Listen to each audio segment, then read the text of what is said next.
এই গরমে কারেন্টের অবস্থা এমন হয়েছে ডায়রিয়া রোগীর মতো আসে আর যায়, এই আসা যায় মাইনে নেওয়া যায়, কিন্তু এই যে 12টায় গেছে এখনো আসার নাম নাই। মনে হয় কারেন্ট ঝগড়া করে একেবারে বাপের বাড়ি চলে গেছে। গরমে যখন ঘরে থাকা যায় না, ফ্যানে নাই বাতাস নাই, তখনই বাইরে বের হলেই বোঝা যায় আল্লাহর বাতাস কত শান্তির জিনিস। তাই আমার আব্বা আমার মেয়ে দুইটা নিয়ে ঘুড়ি উড়াইতে চলে আসছে, আমিও পিছে পিছে আসলাম। মজার ব্যাপার কি জানেন, শুধু আমরা না, আরো অনেকে আইছে। কারেন্ট নাই কিন্তু এই সুযোগে সবাই একটু খোলা আকাশের নিচে মুক্ত বাতাসে ছোট ছোট সুখ খুঁজে নিচ্ছে, ঘুরে উঠতেছে, পোলাপান দৌড়াদৌড়ি করতেছে, কারো মুখে হাসি। কারেন্ট নাই কিন্তু জীবন থামে নাই, বরং মনে হচ্ছে এই কারেন্ট যাওয়াটা আমাদের একটু একসাথে থাকার সুযোগ করে দিয়েছে। কারেন্টের যন্ত্রণায় ছোট বড় সবাই এখন ঘর ছাড়া। কারেন্টের যন্ত্রণায় কেউ ঘরে থাকতে পারতেছে না, কারণ এতটা গরম যে ঘরে থাকার মতো অবস্থা নাই। সবাই মাঠে নেমে আসছে, কেউ মাঠে বসে আছে, কেউ আড্ডা দিতেছে, আর অনেকেই ঘুড়ি উড়াইতেছে, কেউ কেউ তো ঘুড়ি উড়ানো দেখতেছে। আসলে গ্রামে থাকলে এই অনুভূতিটা বা এই দৃশ্যটা দেখা যায়। শহরে একটু কষ্টকর,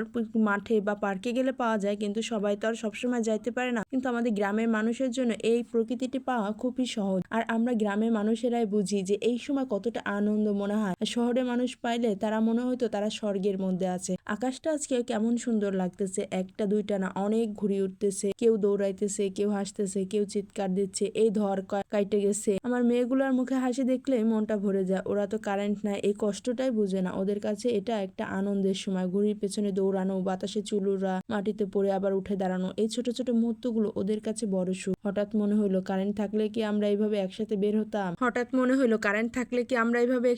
হতাম। মোবাইল, টিভি, ফ্যান এগুলোর ভিতরেই তো বন্দী হয়ে থাকতাম। বর্তমান যুগটা জানি কেমন হয়ে গেছে, সবাই যেন মোবাইলের মধ্যে এতটা আসক্ত হয়ে গেছে, ছোট বড় সবাই। বাচ্চাদের কথা কি বলবো, ওরা তো মনে হয় খাবার টাইম, পড়ার টাইম, প্রতিটা মুহূর্তে মোবাইল ছাড়া বাঁচে না। আর ওদের সাথে সাথে আমাদের বড়দের ভিতরেও এই মোবাইল এক ধরনের ভাইরাসের মতো রোগ সৃষ্টি করছে। সবাই উঠতে বসতে মোবাইল টিপতে যেন বেশি পছন্দ করি। আমরা আল্লাহর নামও ভুলে গেছি মোবাইল পেয়ে, এতটা মোবাইল আসক্ত হয়ে গেছি।